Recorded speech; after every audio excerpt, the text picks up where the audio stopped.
بسم الله الرحمن الرحيم إنا أنزلناه في ليلة القدر وما أدراك ما ليلة القدر ليلة القدر خير من 1000 شهر تنزل الملائكة والروح فيها بإذن ربهم من كل أمر سلام هي حتى مطلع الفجر بسم الله الرحمن الرحيم نحمده ونصلي على رسوله الكريم انا انزلناه فی لیلۃ القدر وما ادراک ما لیلۃ القدر۔ اللہ تعالیٰ کی عادت ہے کہ اللہ تعالیٰ اس دنیا کے نظام کو مساوات کی بنیاد پہ اللہ نے اس نظام کو نہیں چلایا۔ سب ایک جیسے نہیں ہیں اس دنیا میں۔ اللہ تعالیٰ نے انسانوں کو تمام مخلوق پہ ترجیح عطا فرمائی ہے۔ پھر انسانوں میں بھی سب کو ایک جیسا مقام نہیں دیا۔ پیغمبروں کو اللہ تعالیٰ نے عام لوگوں پر فضیلت عطا فرمائی۔ پھر پیغمبروں کو بھی ایک جیسا مقام نہیں دیا۔ اللہ تعالیٰ نے پیغمبروں میں حضرت ابراہیم علیہ السلام، موسیٰ علیہ السلام، عیسیٰ علیہ السلام اور سید الانبیاء محمد صلی اللہ علیہ وسلم کو باقی پیغمبروں پر فضیلت عطا فرمائی۔ اور پھر ان چاروں کو بھی ایک جیسا مقام اللہ نے نہیں دیا۔ ان میں سب سے افضل مقام اللہ نے اپنے حبیب محمد صلی اللہ علیہ وسلم کو عطا فرمایا ہے۔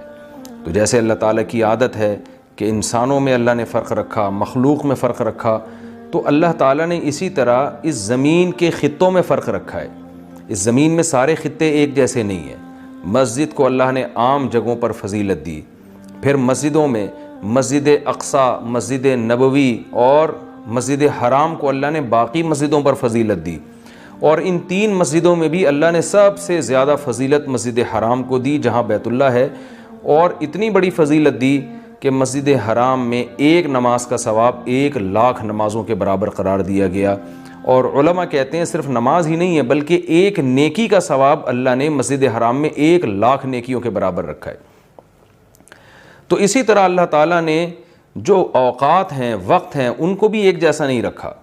اللہ تعالیٰ نے ہفتے کے دنوں میں جمعے کے دن کو ان بقیہ 6 دنوں پر اللہ نے فضیلت عطا فرمائی ہے۔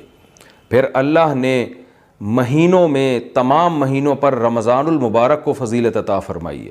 آپ رمضان میں جب کوئی نیکی کرتے ہیں تو پورے سال کی نیکی ایک طرف اور رمضان کی نیکی ایک طرف، کئی گنا اجر اس کا بڑھ جاتا ہے۔ تو اسی طرح سے اللہ رب العزت نے پورے رمضان کو بھی ایک جیسا نہیں رکھا، بلکہ اللہ نے رمضان کے آخری عشرے کو پچھلے 2 عشروں پہ اللہ نے فضیلت دی ہے کہ رمضان کے آخری عشرے میں عبادت کا ثواب بقیہ 2 عشروں سے زیادہ ہے۔ یہی وجہ ہے کہ آپ صلی اللہ علیہ وسلم رمضان کے آخری عشرے میں شد میزرہ، امی عائشہ رضی اللہ تعالیٰ عنہ فرماتی ہیں تہبند کس لیا کرتے تھے۔ یہ کنایہ ہے عبادت سے کہ بالکل پوری رات آپ صلی اللہ علیہ وسلم عبادت کیا کرتے تھے۔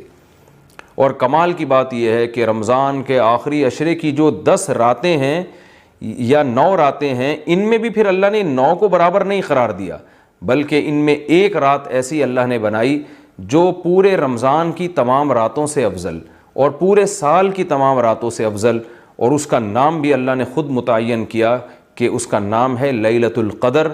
قدر کا مطلب مرتبے والی، قدر و منزلت والی، اونچے مقام والی رات۔ تو یہ اللہ کی عادت ہے کہ جیسے آپ دیکھتے ہیں کہ مختلف قسم کی کمپنیاں مختلف پیکیجز نکالتی ہیں اپنی پروڈکٹ کو سیل کرنے کے لیے، لوگوں کو فائدہ پہنچانے کے لیے، خود پیسے کمانے کے لیے۔ اللہ کو ہماری ضرورت نہیں ہے ہماری عبادت کی۔ اللہ کو اس بات کی ضرورت نہیں ہے کہ ہم اس کی عبادت کریں تو اس کو کوئی فائدہ ہوگا، لیکن اللہ ہمیں فائدہ پہنچانے کے لیے، ہمیں عبادت کی طرف لانے کے لیے، ہماری تربیت کے لیے کہ یہ کسی طرح کسی بہانے آ جائیں۔ جیسے دیکھیں مارکیٹوں میں سیل لگتی ہے نا، چیزیں سستی ہو جاتی ہیں، کمپنی کا تو اس میں اپنا مفاد ہوتا ہے، تو غریب سے غریب آدمی بھی اس سیل کی وجہ سے سستے میں وہ چیزیں خریدنا شروع کر دیتے ہیں۔ تو اللہ تعالیٰ کا تو کوئی مفاد نہیں ہے ہم سے، لیکن اللہ ہمیں فائدہ پہنچانے کے لیے مختلف قسم کے پیکیج دیتے ہیں کہ آؤ رمضان کا ایک پیکیج ہے جس میں گناہ گاروں کو توبہ کی توفیق ملتی ہے۔ پورے سال کچھ نہیں کیا تو کچھ رمضان میں کر لو، پورے سال مسجد میں عبادت کی توفیق نہیں ملی تو چلو عمرہ کی آج تمہیں توفیق ملی، مسجد حرام میں عبادت کر لو، یہاں تو میں 1 پر 1,00,000 تمہیں دوں گا۔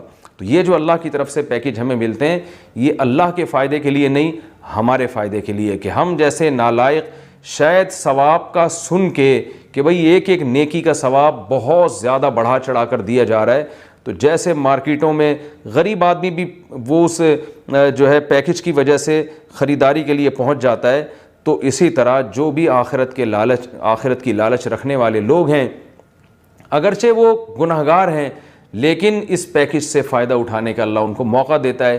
پورے سال کچھ نہیں کیا تو اب آؤ، میری طرف سے سیل لگی ہوئی ہے، میری طرف سے ایک ایک نیکی پہ لاکھوں نیکیاں دی جا رہی ہیں، آؤ میری طرف اور اس بہانے کچھ عبادت کر لو. تو عقل مند لوگ اللہ کی اس آفر سے فائدہ اٹھاتے ہیں، اللہ کی طرف سے پیش کردہ اس آفر سے اور اللہ کی اس رحمت سے فائدہ اٹھاتے ہیں. تو وہ رحمت کیا ہے؟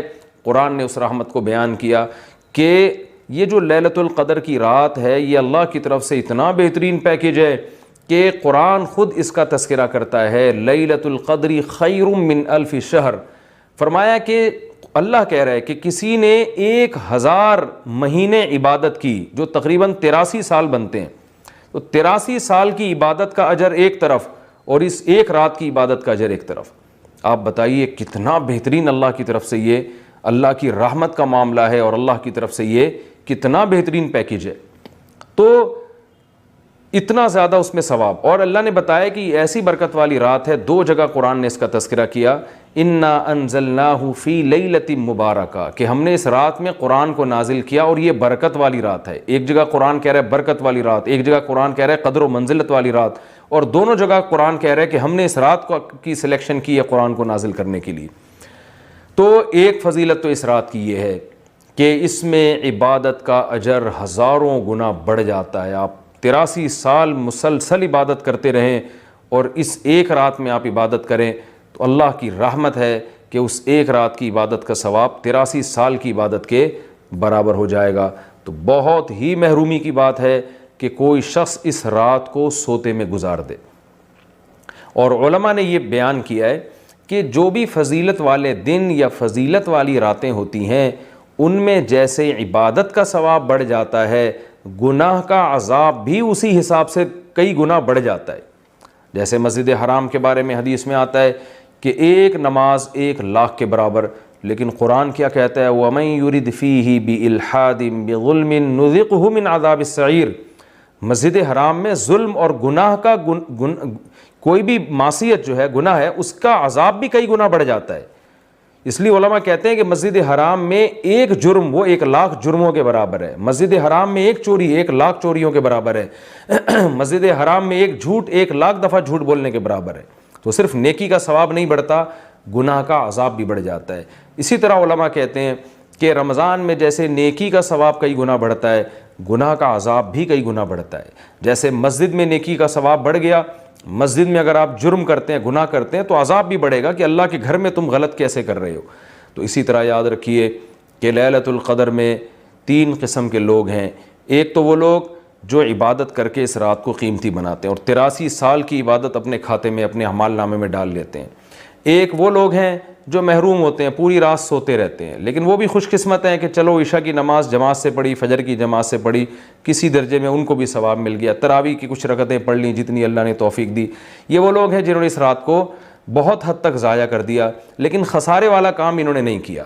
خسارے والے وہ لوگ ہیں جو اس رات میں بھی گناہ نہیں چھوڑتے، ڈرامے دیکھ رہے ہیں، فلمیں دیکھ رہے ہیں، غیبتیں کر رہے ہیں اور عشاء کی نماز جماعت سے نہیں پڑھ رہے، گناہ کر رہے ہیں، فجر کی نماز جماعت سے نہیں پڑھ رہے. تو یہ بدبخت لوگ ہیں. تو خوب یاد رکھیے کہ لیلۃ القدر میں جیسے عبادت کا ثواب بڑھتا ہے ایسے ہی گناہ کا عذاب بھی کئی گنا زیادہ بڑھ جاتا ہے. اور یہی حکمت ہے. علماء بیان کرتے ہیں کہ رسول اللہ صلی اللہ علیہ وسلم نے ہمیں یقینی طور پر لیلۃ القدر کی رات متعین کر کے نہیں بتائی. آپ نے یہ فرمایا کہ طاق راتوں میں تلاش کرو، آخری عشرے میں تلاش کرو. وہ رات اسپیسیفک متعین نہیں کی. اس میں یہی حکمت علماء بیان کرتے ہیں کہ اگر وہ رات متعین کر دی جاتی اور پھر اس میں اس رات میں کوئی پوری رات سو کے ضائع کرتا تو اللہ کی اس پر حجت تام ہو جاتی. اللہ کہتے تجھے تو پتہ تھا کہ آج لیلۃ القدر کی رات ہے، تو نے آج گناہ کیسے کیا، تو نے اس رات کو ضائع کیسے کیا، تو اور زیادہ عذاب آ سکتا تھا. ایسا نہ ہوتا کہ دنیا میں ہی عذاب آ جاتا. تو اس لیے اللہ نے اس کو مخفی کر دیا کہ تھوڑا سا کنفیوژن میں ڈال دیا کہ تاکہ اس میں اگر کوئی اس رات کو ضائع کرتا ہے تو اس کو یقینی طور پر افسوس نہ ہو کہ ہو سکتا ہے وہ یہ سوچے شاید آج کی رات نہ ہو بلکہ ہو سکتا ہے کل یا پرسوں کی رات لیلۃ القدر ہو جائے. تو ایک حکمت تو علماء یہ بیان کرتے ہیں. دوسری حکمت یہ بیان کرتے ہیں کہ اگر لیلۃ القدر کی رات متعین کر دی جاتی اور اس رات اتفاق سے کوئی سوتا رہ جاتا، بیماری کی وجہ سے عبادت نہ کر پاتا، تو پھر وہ بقیہ راتوں میں بالکل بھی عبادت نہ کرتا۔ وہ کہتا لیلۃ القدر تو گزر گئی، اب میں رات جاگ کے کیا کروں گا، اصل جو اللہ کی طرف سے رحمت والا معاملہ تھا وہ تو میں نے ضائع کر دیا۔ تو اللہ نے اس امت پر احسان کیا کہ بتا دیا بھائی آخری عشرہ ہے اور طاق راتوں میں امکان زیادہ ہے، تاکہ کوئی 21ویں رات کو عبادت نہ کر سکے تو اس کو یہ خیال نہ ہو کہ بھائی اب لیلۃ القدر کا چانس ہی ختم ہو گیا، بھائی ہو سکتا ہے 22ویں ہو سکتا ہے 23ویں ہو، تو اس لالچ میں، اس امید میں وہ 10 کی 10 راتیں عبادت کرے گا۔ اور تیسری حکمت علماء نے یہ بیان کی ہے کہ لیلۃ القدر کی رات کو 100% متعین کر کے نہیں بتایا گیا تاکہ لوگ اس بہانے زیادہ عبادت کریں اور جو طلبگار ہیں انہی کو ملے۔ اب جو آخری 10 عشرے میں یقینی طور پر پوری عبادت کرے گا اس کے لیے تو لیلۃ القدر یقینی ہے، جو آخری عشرے میں کچھ راتیں جاگے گا کچھ راتیں نہیں جاگے گا تو اس کے بارے میں امکان ہے کہ شاید لیلۃ القدر اس سے فوت ہو گئی ہو۔ ہاں طاق راتوں میں جو عبادت کرے گا، تمام طاق راتوں میں 21ویں میں 23 میں 25 میں 26ویں 27ویں رات 29ویں رات، تو اس کے بارے میں بھی امکان ہے کہ وہ لیلۃ القدر کو پا لے گا۔ تو اللہ تعالیٰ یہ چاہتے ہیں کہ جو پورے آخری عشرے میں تمام طاق راتوں میں خاص طور پر عبادت کریں ان کو لیلۃ القدر ملے۔ تو اگر اللہ رات متعین کر دیتے تو پھر تو ہر آدمی اس لیلۃ القدر میں جاگ لیتا، لیکن اللہ نے نظام ایسا بنایا کہ بھائی جو طلب کرے گا اور تمام راتیں جاگے گا اس کو تو یقینی طور پر لیلۃ القدر ملے گی، اور جو تمام راتوں میں عبادت کا اہتمام نہیں کرے گا تو اس کے لیے معاملہ مشکوک ہے، امکان ہے کہ مل جائے، امکان یہ بھی ہے کہ نہ ملے۔ تو اس لیے بھی علماء کہتے ہیں کہ لیلۃ القدر کی یقینی طور پر تعیین نہیں کی گئی۔ بہرحال بہت کثرت سے اس بارے میں روایات ہیں جن میں آتا ہے کہ رمضان کے آخری عشرے میں اور رمضان کی طاق راتوں میں خاص طور پر آپ صلی اللہ علیہ وسلم نے فرمایا کہ لیلۃ القدر کو تلاش کرو۔ تو ہمیں لیلۃ القدر میں کرنا کیا ہے؟ اس میں کچھ بدعتیں بھی پھیلی ہوئی ہیں، جتھے بنا کے مسجدوں میں جانا اور اجتماعی عبادتیں کرنا، یہ تمام چیزیں اسلاف سے ثابت نہیں ہیں اور ان کو دین سمجھ کے کریں گے یہ بدعت ہو جائیں گی، سنت سے دور ہیں یہ سب چیزیں۔ انفرادی عبادت ہونی چاہیے، نماز کا کوئی الگ سے مخصوص طریقہ ثابت نہیں ہے لیلۃ القدر کی رات میں، جو طریقے سے عام آپ نمازیں پڑھ رہے ہیں وہی اسی طریقے سے، یہ نہیں کہ پہلی رکعت میں یہ صورت دوسری میں یہ صورت، یہ تمام چیزیں لوگوں میں پھیلی ہوئی ہیں، یہ بدعت ہے، ان کا حقیقت سے سنت سے کوئی تعلق نہیں ہے۔ تلاوت کریں، دعائیں مانگیں اور تہجد کی نماز پڑھیں، جتنے نوافل اللہ آپ کو توفیق دیتا ہے، آپ جیسے عام معمول ہے نوافل پڑھنے کا اسی طرح پڑھیں، اور بہتر ہے گھر میں عبادت کریں۔ گھر میں اگر مشکل ہو رہی ہے تو مسجد میں بھی جا سکتے ہیں، لیکن نوافل گھر میں پڑھنا یہ مسجد میں پڑھنے سے زیادہ افضل ہے۔ مسجد میں شور شرابہ کرنا، لیلۃ القدر کے نام پہ جتھے بنا کے بیٹھنا، پھر لیلۃ القدر کی رات پہ پوری رات پروگرام چلنا مسجدوں میں، یہ سب چیزیں لوگوں کو عبادت سے غافل کرنے والی ہیں۔ بیان بھی ہونے چاہیے مختصر، آدھا گھنٹہ ہو گیا 1 گھنٹہ ہو گیا، باقی وقت عبادت میں لگانا چاہیے۔ دوسری بات یہ کہ اتنی کثرت سے عبادت کرنا کہ آپ کا دماغ ہی خراب ہونا شروع ہو جائے، نیند سے حالت خراب ہو جائے، تو یہ بھی ٹھیک نہیں ہے۔ کچھ دیر آرام بھی کرنا چاہیے تاکہ جتنی عبادت ہو وہ طبیعت میں نشاط کے ساتھ اور فریشنس کے ساتھ ہو، آپ اس میں ٹینشن میں نہ آ رہے ہوں۔ اور ایک اہم بات یہ بھی ہے کہ اصل عبادت گناہ چھوڑنا ہے۔ آپ صلی اللہ علیہ وسلم نے لیلۃ القدر میں ہمیں جو دعا سکھائی ہے اس دعا کا مفہوم بھی یہی ہے۔ صحیح حدیث میں دعا آتی ہے کہ لیلۃ القدر میں یہ دعا مانگو، اللہم انک عفو تحب العفو فاعف عنا، اے اللہ تو سراپا معافی ہے، معافی کو پسند کرتا ہے، ہمارے گناہوں کو معاف کر دے۔ تو اس سے پتہ چلتا ہے کہ لیلۃ القدر میں نبی ہمیں یہ سکھا رہے ہیں، یہ سمجھا رہے ہیں کہ گناہوں سے توبہ کرنی ہے، معافی مانگنی ہے۔ ظاہر ہے جس جرم سے معافی مانگی جاتی ہے تو اسی بیس پہ مانگی جاتی ہے نا کہ آئندہ آپ چھوڑنے کا عہد کر رہے ہو، آپ نے کسی کا دل دکھایا، کسی کو ٹینشن دی، اب آپ اس سے سوری کر رہے ہیں، وہ کہتا ہے ٹھیک ہے آئندہ ٹینشن نہیں دینا، آپ کہتے ہیں دوں گا تو میں آئندہ بھی تمہیں ٹینشن، تو وہ کہے گا پھر یہ تو معافی نہیں، یہ تو معافی کے نام پہ مذاق ہو گیا بھائی۔ تو نبی جو ہمیں دعا سکھا رہے ہیں اس میں اصل بتا رہے ہیں کہ لیلۃ القدر کی رات میں اللہ سے دعائیں مانگ کر توبہ کرنی ہے۔ تو اس رات میں آپ عبادت کریں، اللہ سے دعا مانگیں، اور دعا کیا مانگیں کہ اللہ جو گناہ ہماری زندگی میں ہیں ان سے ہم توبہ کرتے ہیں اور آئندہ ہمیں ان سے بچنے کی توفیق عطا فرما۔ گناہ کیا ہے؟ نمازوں کا قضا کرنا، داڑھی کاٹنا، خواتین کا بے پردگی کرنا، اور سود لینا، بہنوں کی وراثت نہ دینا، اور جاندار کی جو تصویریں آج کل لوگوں نے گھروں میں ڈیکوریشن کے طور پر تصویریں لگائی ہوئی ہوتی ہیں، یہ سب ناجائز ہیں۔ آپ صلی اللہ علیہ وسلم نے فرمایا ان من اشد الناس عذابا یوم القیامۃ المصورون، کہ سب سے سخت ترین عذاب قیامت کے دن تصویر بنانے والے کو ہوگا۔ ڈیجیٹل کیمرے کی تصویر میں تو بہت اچھا خاصا علماء کا اختلاف ہے، کہ ہماری رائے یہ کہ تصویر میں داخل نہیں ہے، لیکن جو پرنٹڈ تصویر ہوتی ہے اور کسی شرعی عذر کے بغیر ہو، ایک تصویر کسی ضرورت سے ہوتی ہے، بلا وجہ شو بازیوں کے لیے اپنے باپ داداؤں کی تصویریں دیواروں پہ سجانا، یہ فیشن ہمارے یہاں بنتا چلا جا رہا ہے۔ اور جو بت بنے ہوئے ہوتے ہیں تصویر کے نام پہ، وہ بھی اسلام میں حرام ہے۔ تو ان سب چیزوں سے ہمیں لیلۃ القدر میں توبہ کرنی ہے، شراب سے، زنا سے، بد نظری سے، والدین کی نافرمانی سے، رشتہ داری توڑنے سے۔ آپ صلی اللہ علیہ وسلم نے فرمایا جو خونی رشتوں کو توڑتا ہے وہ جنت میں داخل نہیں ہوگا۔ لیلۃ القدر کی رات میں آپ اپنے خونی رشتوں کو منا لیں۔ اس رات میں آپ اگر رشتے کو جوڑیں گے، اس کا ثواب کئی گنا زیادہ ملے گا، اس کی برکتیں بہت زیادہ ہوں گی۔ تو اس رات میں صدقہ خیرات بھی کرنا چاہیے، اور ان تمام جرائم سے، نماز چھوڑنے کا گناہ، سود کا گناہ، وراثت کھانے کا گناہ، جو بھی ناپ تول میں کمی کا گناہ، آپ اگر کسی ادارے میں جاب کرتے ہیں، آپ تنخواہ پوری لے رہے ہیں مگر آپ کام میں ڈنڈی مار رہے ہیں، یہ خیانت ہے جس سے قرآن نے روکا ہے۔ یہ بھی ایک جرم ہے، اس جرم سے بھی ہم نے اس رات میں توبہ کرنی ہے۔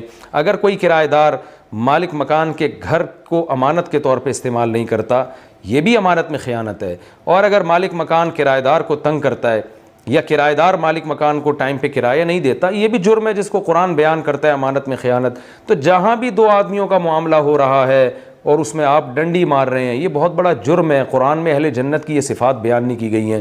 تو اخلاق کو اپنے درست کرنا، آپ صلی اللہ علیہ وسلم نے فرمایا منافق کی 3 نشانیاں ہیں، بات کرتا ہے، جھوٹ بولتا ہے، امانت دی جائے تو خیانت کرتا ہے، اور جب کسی سے بحث مباحثہ کرتا ہے تو گالم گلوچ پہ آ جاتا ہے۔ آج دیکھیں دفتروں میں کیا حال ہے، بات بات پہ گالیاں، ذرا سے کوئی مسئلہ ہوتا ہے فوش فوش گالیاں نکالنا شروع کر دیتے ہیں۔ تو یہ تمام چیزیں ایسی ہیں جن سے ہمیں اس رات میں توبہ کرنی ہے۔ اللہ تعالیٰ سے دعا ہے کہ لیلۃ القدر کی رات اللہ ہم سب کے لیے خیر اور برکت والی بنائے، اور اس رات میں ہمیں عبادت کی توفیق عطا فرمائے، اور اس رات میں ہمیں گناہوں سے سچی توبہ کی توفیق عطا فرمائے۔ وما علینا الا البلاغ۔